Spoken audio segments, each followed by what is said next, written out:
kemana tuh FYD tuh? Ada, cuman memang harus di format silent. Nggak boleh kayak kemarin kan, karena gue rasa itu kan kekayaan intelektual gue juga. Oh iya sih Ya, benar. maksudnya kalau itu bisa dinikmati banyak orang, gue merasa nggak ini aja, nggak fair aja buat mereka yang mendedikasikan waktunya benar-benar untuk terlibat di situ. Oh, jadi emang untuk sementara Gue eksklusifkan eksklusifkan FYD nih for Iya. your dream. For your dream. Dan sampai sekarang kalau boleh tahu itu masih open. Masih open buat season 5 masih. Ini kan sementara season 4 dan setiap season kan nyumbang orang ke sim meja. Oh, gokil sih. Nah, itu ya. Bahkan di FYD pun gue dengar-dengar banyak orang yang sampai rela-rela bayar 2 kali lipat, 3 kali lipat. Bener banget. Ini gue lagi nggak lagi bercanda ya, karena gue tahu orang yang pengen bayar 3 kali lipat demi pengen masuk ke program akademinya Bang Fayat gitu. Dan gini, gue nggak seolah-olah Bang Fayat ini spesial banget, nggak, tapi ketika lu di dalam sana tuh emang beda ya Pak ya. Ya. Dan anak-anak gue pun pernah di dalam sana, emang beda banget. Setelah mereka di dalam sana, cara mainnya tuh jadi berubah banget, beda sama sekarang nih yang nggak tahu dia mau ngapain. Woi, oksigen tolong. Tolong dong.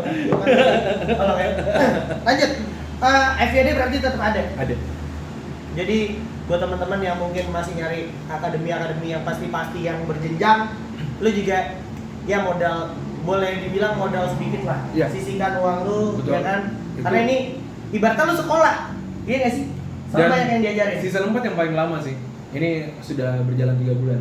3 bulan. Ya 3 bulan karena gue merasa harus lebih deep lagi nih, karena tidak seperti isinya waktu yang season 3. Season 3 kan kebanyakan memang sudah punya pengalaman lebih. Ini benar-benar banyak yang masih basic.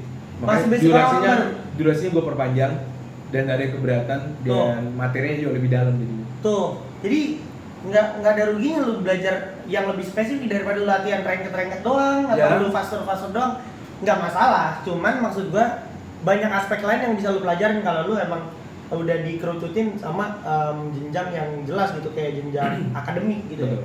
Beda cerita sama lu faster yang mostly lu cuman pengen tahu secara diri lu sendiri lu kurangnya di mana, tapi lu nggak tahu nih secara penilaian dari pihak ketiga itu kayak gimana. Benar banget. Jadi memang sebenarnya kalian itu seperti punya pelatih secara tidak langsung sih. Iya benar. Ya itu kan bentuknya sebenarnya kan akademi. Dan itu yang ngawasin, yang mentorin bukan lu doang. Iya, bukan gua doang. Beberapa penggawa. Ada beberapa orang. Abang-abang yang bisa dibilang lagi coba gerak jadi coach juga di sana.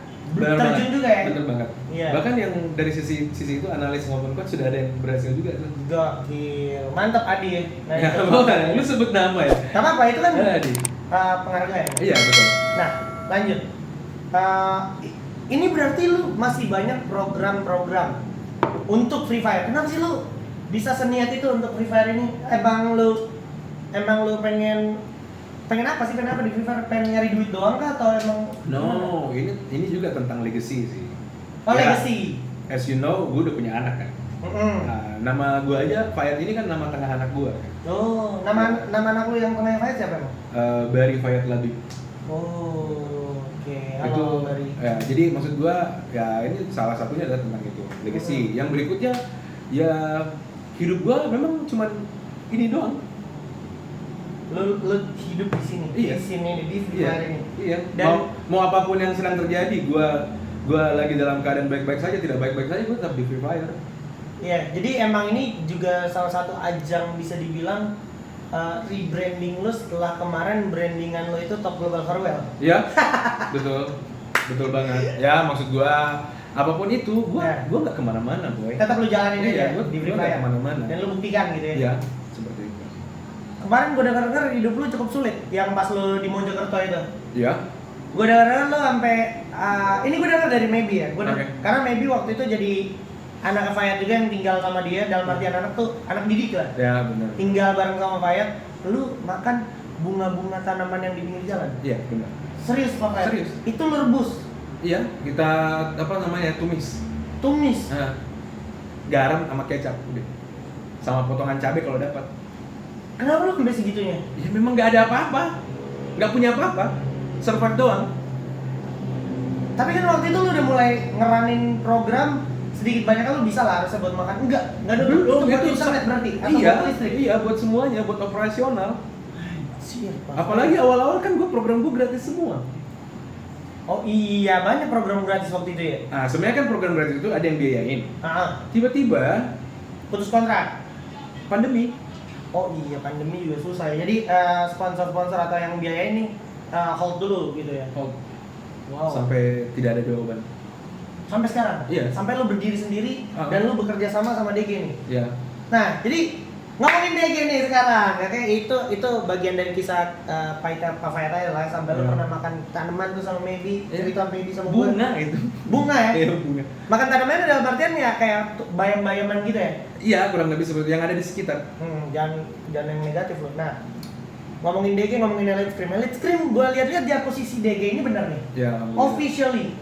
Makanya gue lihat sekarang channel DG tuh nge-live streaming Elite Scream. Benar. Gila sih lo. Alhamdulillah, gila sih. Itu gila sih, perjuangan banget, coy. Dari yang nonton 18 orang. Dari yang nonton Lu bayangin, Iya. 100 penonton aja kita udah syukuran, jingkrak-jingkrak. Iya. Wow, 100 penonton. 100 penonton ya. Anjir. Sekarang udah berapa lu lihat sendiri di Elite Scream ya? Daily-nya bisa sampai di atas 5.000 sampai 10.000 view. Itu watching lo ya? Iya, watching lo. Gokil banget sih, itu such an improvement lah menurut gua. Dan itu bisa dibilang jadi apa ya, kepuasan tersendiri juga. Banget. Jadi dalam artian untuk kesekian kalinya ya mungkin apapun role yang gue jalankan di scene Free Fire itu ada titik didihnya. Mudah-mudahan bukan titik didih yang akhirnya apinya dimatiin. Biar tetap stabil aja, tetap hangat gitu kan. Kayak gitu aja. Lu takut emang dimatiin? Sudah berkali-kali sih. Udah berkali-kali ya. Udah terbiasa. Dan gini ya, sorry tuh saya mungkin buat lu semua yang entah lu dapet cerita dari mana, cerita buruknya Pavayat ya. Gue juga salah satu orang yang tahu Pavayat ngapain aja, apa masalahnya dia, entah itu yang di SFA, yang di mana-mana yang lu tahu ceritanya. Maksud gue yang bikin gue respect sama Pavayat, jujur ini dari dalam hati gue tuh be honest, gue respect sama Pavayat gara-gara dia berkali-kali berhasil buktiin kalau dia masih tetap stay di sini dan masih ada untuk lu semua teman-teman komunitas gitu. Sampai kayak lu bikinin wadah buat teman-teman komunitasnya berkembang sampai ada yang sukses, sudah banyak yang sukses juga, dan lu tetap mulai itu semua terus-menerus gitu. Maksudnya bukan mulai, lanjutin itu terus-menerus. Iya, terus-menerus. Supaya makin banyak lagi talent pool-nya. Iya, karena Free Fire sudah menyediakan tempat yang sangat banyak nih. Iya. Major League aja lu lihat. Gila ya. Iya. Major Artinya League kayak sekarang emang isunya kemarin kan bukan isunya ini karena ini nanti uploadnya pas sudah tanggal announcement Major League nanti ada 2 divisi. 2 divisi. Gila ya. Iya, dan kemungkinan season berikutnya lebih banyak lagi. Tuh. Ya. Nah, nih tapi ngomongin Major League, Pak Kaya. Major League kan berarti eksklusif. Ya kan tier 1, tier 2. Nah, lu kan di dalam manajemen. Setahu gua di Major League ini tim yang ikut di dalam Major League entah itu yang tier 1 yang terkhususnya ya, setahu gua. Correct me if I'm wrong, itu nggak boleh ikutan turnamen live. Gimana? Lu kan sebagai as a coach di DG Esports, untuk player lu sendiri tuh gimana? Ya, jelas sebenarnya jam terbang jadi berkurang ya. Jam terbang karena kan gue butuh banget nih mereka selalu tempur di turnamen-turnamen yang lain yang cukup punya kayak dari third party gitu ya kan.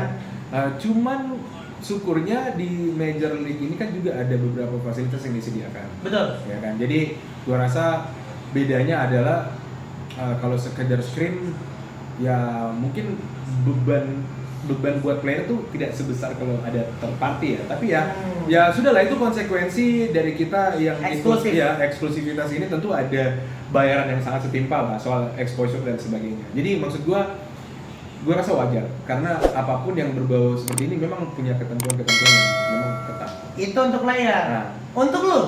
Untuk lu sendiri gimana? Lu kan banyak programnya nih, tapi lu kan bagian dari coach. Nah, lu kan bagian dari tim e-sport ya nih Pak Fayat. Gimana? Ini apakah ini menghambat lu? Eksklusivitas ini menghambat lu atau bahkan bisa dibilang melumpuhkan lu?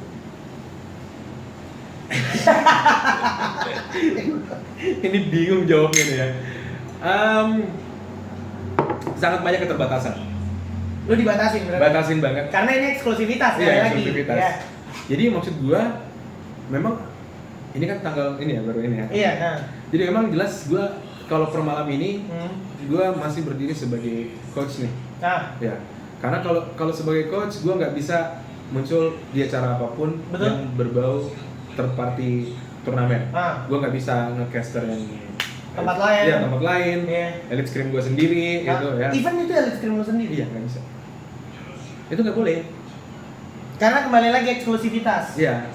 Oke. Nah, jadi maksud gue, bahkan kan gue punya satu hari tuh punya begitu banyak acara. Benar. Ya kan, elite scrim jam segitu. Habis itu yang ada yang malamnya nih. Jadi kan memang kenapa gue buat ketiga waktu itu, karena gue paham nih komunitas nih ada yang aktif di jam segitu, ada yang aktif di jam segini. Betul. Jadi gue secara adil udah membaginya. Ya, lalu sampai segitunya lu pikir. Iya, gue harus fair dong.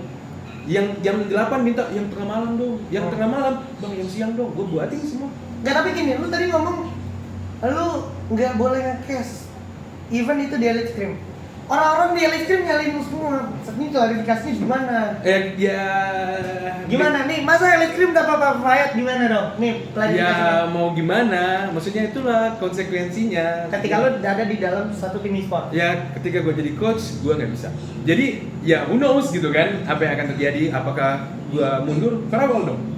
Tapi ada kepikiran mau farewell demi ngelanjutin elite scrim. Pertanyaan sangat sulit. Bang Ya. Gali, simak ini baik-baik, tidak Kalau- saya cut. Kalau gue adalah orang yang sangat loyal dan total. Gue Oke. serahkan ke board apapun keputusan mereka, gue ngikut. Oh. Iya, karena gue memang dikontrak bukan cuma sebagai coach, tapi memang juga sebagai bagian dari talent dan progres dari. Itu. Ya. Oke, jadi untuk sekarang mungkin lebih ke arah lu fokus dulu nih sama tim lu. Iya, Karena apapun yang terjadi. objektif tim lu kan mau angkat piala dulu nih. Bener. Siapa sih yang nggak mau angkat piala gitu? Bener. Nah, makanya dikirim juga fight ke tim DG untuk dengan harapan lebih besar kesempatan dari DG itu untuk dapetin piala Bener, gitu. bener. Nah, berarti elite scrim bisa dibilang untuk sementara tidak bersama lu dulu. Ya. Untuk sementara. Untuk sementara, Iya, tapi kan maksudnya tenang. ya gue tidak boleh muncul di depan layar situ. Nah. Artinya gue mungkin salah satu yang menerbangkan drone-nya ini masih. Oh, lu berarti masih jadi tim burung di belakang? Masih Bisa. Masih. Yang penting gue Dan lu masih nge-supervisi lah pokoknya ya? Iya masih itu kan sekarang kemasannya sudah lebih enak tuh kan. Yoi. Ada tematik. Padahal gue udah beli baju pantai kemarin. Iya, dan yang isi tuh Bayu Kodok. Gimana tanggapan lu ke Wah. Bayu Kodok? Man, King Kodok man. King Kodok ya? Respect untuk Kodok lah. Respect untuk Kodok ya? Cepat banget belajar dan paham banget harus ngapain. Punya pesan nggak buat viewers Elite Scrim lu untuk support Men. Kodok? Kodok memang sudah dipersiapkan memang untuk kejadian-kejadian seperti ini sih. Menurut gua itu bukan hal yang kebetulan sih. Oh iya? Iya. Mungkin dia memang dipersiapkan dari segala hal yang terjadi sebelumnya untuk kejadian ini. Gokil. Kalian layak appreciate apa yang Kodok lakukan sekarang di Elite Scrim. Ya, karena lu nggak pernah tahu juga kan. Nanti siapa tahu Kodoknya juga jatuh cinta sama scene ini. Kodok bisa menjadi generasi penerus yang kayak Pak Fayat punya, membesarkan komunitas, ngasih panggung buat lu semua. Ya. Nggak ada yang tahu ya. Nggak ada yang tahu. Tapi Makanya support aja ya. gua melihat potensi itu aja. Potensi itu ada. Ya, dia sedang menggali Free Fire banget setiap hari diskusi sama. Dan gue lihat juga dia kerjanya benar-benar kayak enjoy banget ya. Bener. Dia udah nyaman lah bisa dibilang ya. Bisa. Jadi jangan lupa nih, ini pesan gua sama Pak Fayat ya, siapapun orang yang lagi bergelut di industri ini, lu support aja karena lu nggak pernah tahu kalau seandainya mereka maju terus dan itu semua berkat support dari lu pasti juga ngerasain senangnya dan lu ngerasain sendiri manfaatnya dari orang ini kalau nanti orang ini gede gitu ya nggak sih? Betul. Kayak contohnya Pak Fayat gitu. Pak Fayat dulu waktu kemarin dia mulai karirnya di Elite Scrim, walaupun programnya pertama tuh Elite Scrim, habis itu FED, ya kan? Itu emang belum banyak yang nonton, tapi lama kelamaan pasti kan ada evaluasi. Iya, evaluasi. Jadi Berkembang, maksudnya komunitas itu memperhatikan.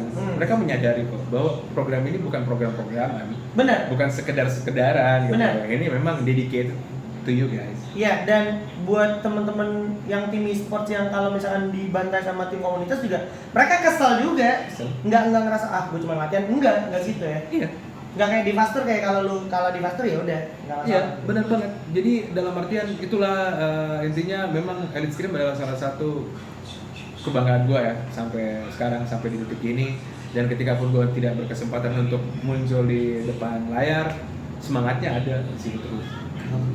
Yuk, kalian masih bisa rasain gue di situ, coy. Gokil. Dan kayak yang tadi Pak Fayed bilang, untuk sementara Pak Fayed tidak di depan layar kamera dulu. Ya, Pak Fayed ada di belakang kamera dulu demi kelangsungan tim DG Esports yang emang mau coba lu fokusin bener, untuk dapetin piala bener. turnamen major. Iya. Pak Fayed, thank you so much for the time. I hope you guys sehat terus, Ya, sukses doain sama. terus, lancar terus urusannya. Ya. Elite Scrim makin rame, makin seru. Jangan lupa support terus teman-teman yang lagi main di Elite Scrim, atau lu pada yang mau main di Elite Scrim, feel free, ya kan? Dan lu pun sampai sekarang masih ini ya, masih feel free to discuss juga ya. Ya, banget. Gila. Ya, pokoknya semoga 2021 ini bisa menjadi tahun yang jadi titik restart lah setelah kemarin 2020 kita banyak Bener. banget mengalami kesulitan-kesulitan di tengah situasi yang kayak gini gitu ya. Bener. Amin. Dan buat teman-teman juga yang mungkin nonton ini, semoga lu diberikan kesehatan terus dan juga kemauan sama semangat untuk maju gitu. Karena banyak banget orang yang lagi berlomba-lomba kerja keras untuk ada di panggung besar. Kalau lu cuman katanya doang pengen tapi nggak ada usahanya, atau usaha lu nggak lebih keras dari orang-orang yang lagi berjuang, ya sorry itu ya jangan marah kalau ternyata dia yang berhasil, lu yang masih jadi penonton gitu ya. Bener. Thank you so much sekali lagi Pak Fayed. Sekali lagi doa yang sama ya balik buat lu juga. Amin. Dan ini gua closing aja. Jadi next time kalau kalian punya rekomendasi mau ngobrol sama siapa, boleh komen di kolom komentar. Dan kalau kalian punya pendapat tentang Pak Fayed gimana, King Kodok gimana, atau konten gue gimana, boleh komen juga di kolom komentar. Oke? Jangan lupa pencet tombol subscribe channel gue, subscribe channel Pak Fayed juga, subscribe channel Kodok juga, nanti gue taruh linknya di description. Gue Haji Spen di sini dan Favorit. see you guys in the next videos. Bye bye.